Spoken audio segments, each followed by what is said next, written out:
প্রচন্ড শীতের ভিতরেও ঘাম ঝরে পড়তো। কি পড়তো? ঘাম ঝরে পড়তো। কেন ঘাম ঝরে পড়তো? ওই কারণ তো ওরা জানে না। ওরা বলে মুহাম্মদ রে জিলে ধরছে, নাউজুবিল্লাহ জোরে। আমার ভাই, আমার বন্ধুরা, কেন বিশ্বনবী রাহমাতুল লিল আলামিনের শরীর দিয়া ঘাম ঝরে পড়তো?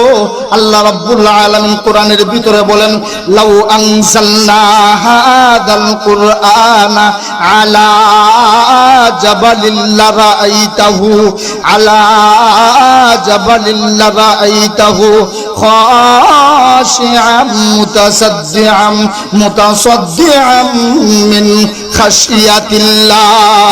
আল্লাহ রাব্বুল আলামিন বলেন, মক্কার মানুষেরা, মক্কার কাফিররা জানে না ওহীর ওজন কত, ওহীর ভার কত। আল্লাহ রাব্বুল আলামিন বলেন, দুনিয়ার মানুষেরা রে, ওহীর ওজন, কোরআনের ভার, কোরআনের ভার কত। আমি আল্লাহ যদি ওই কোরআন বিশ্ব নবীর কাছে নাজিল না করে পাহাড় পর্বতের মধ্যে নাজিল করতাম, ওই শক্ত মাটির পাহাড় আমি আল্লাহর ওহীর বারে চূর্ণ বিচূর্ণ হয়ে যাইত।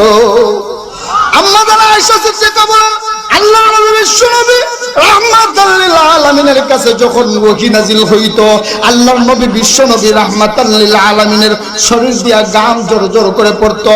আল্লাহর নবী বিশ্বনবী রাহমাতুল লিল আলামিনের গায়ে আল্লাহ রাব্বুল আলামিন দুনিয়ার 4000 পুরুষের ক্ষমতা শক্তি দিয়েছিলেন। সুবহানাল্লাহ। আমার ভাই, আমার বন্ধুরা, ওই কারণে মক্কার কাফিররা বলতো যে বিশ্বনবীকে জিনা ধরছে। আর আরেকটা অপবাদ দিত, আল্লাহর নবী বিশ্বনবী রাহমাতুল লিল আলামিন পাগল হয়ে গেছে। কেন এটা বলতো? কারণ মক্কার মানুষেরা নিজেরাই আল্লাহর নবীকে আল আমিন, সত্যবাদী বলে উপাধি দিয়েছিল। আল্লাহর নবী বিশ্বনবী রাহমাতুল লিল আলামিন যখন লা ইলাহা ইল্লাল্লাহর দাওয়াত মক্কার মানুষদের কাছে দেন, এবার ছোট ছোট মানুষেরা গিয়ে মক্কার নেতাদেরকে জিজ্ঞেস করে, আব্দুল্লাহর বেটা মুহাম্মদ যা বলে ওইগুলা আসলে কি? ওরা চিন্তা করে দেখে, এতদিন আল আমিন বলেছি, বিশ্বস্ত বলেছি, আজকে যদি বলি মিথ্যা বলে, তাহলে লোকেরা বলবে আগে সত্যবাদী কেন বললা?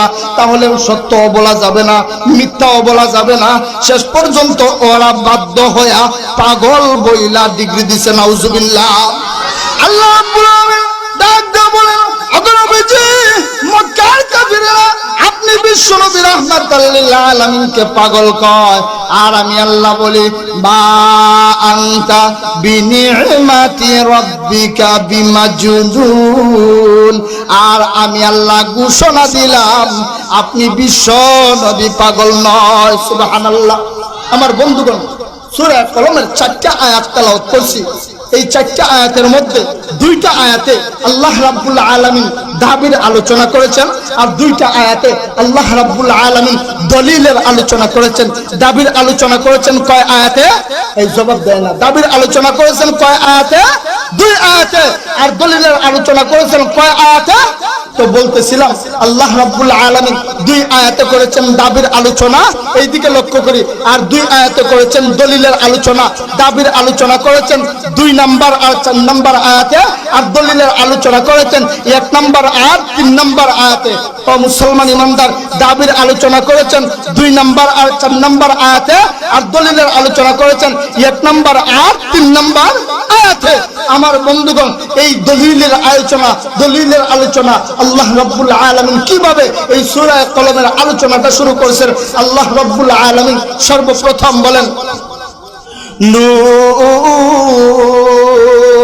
ওয়াল কালামি ওয়া মা ইয়াসতুরুন মা আনতা বিনি'মাতি রাব্বিকা বিমাজনুন।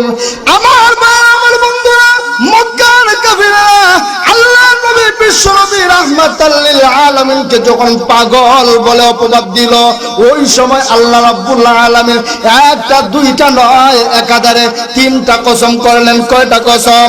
এই জবাব দেন, কয়টা? 3টা কসম করলেন। আমার বন্ধুগণ, এখানে প্রশ্ন আসে, ওয়াল কালাম ওয়াও কসমিয়া, ওয়া মা ইয়াসতুরুন ওয়াও কসমিয়া, কিন্তু নুনের মধ্যে আমরা কিভাবে কসম বুঝবো? মুফাসসিরিনে কেরাম বলেন, নুনের আগে একটা ওয়াও উজ্জ আছে। আল্লাহ রাব্বুল আলামিন তাআলা বলেন, নুন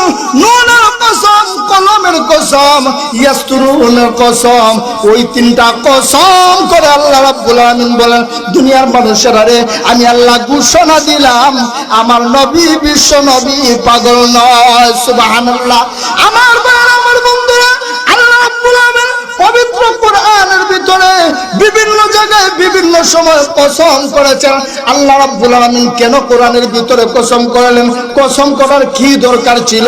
আল্লাহ রাব্বুল আলামিন কি কথাকে শক্ত করে বোঝানোর জন্য কসম করেছেন?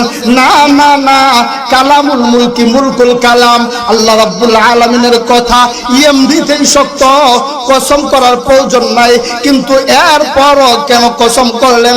এরপরও কসম করার কারণ হলো আল্লাহ রাব্বুল আলামিন বলেন, দুনিয়ার মানুষের অভ্যাস কসম করে কোনো কিছু বললে তাড়াতাড়ি গ্রহণ করে নেয়, ঠিক কিনা?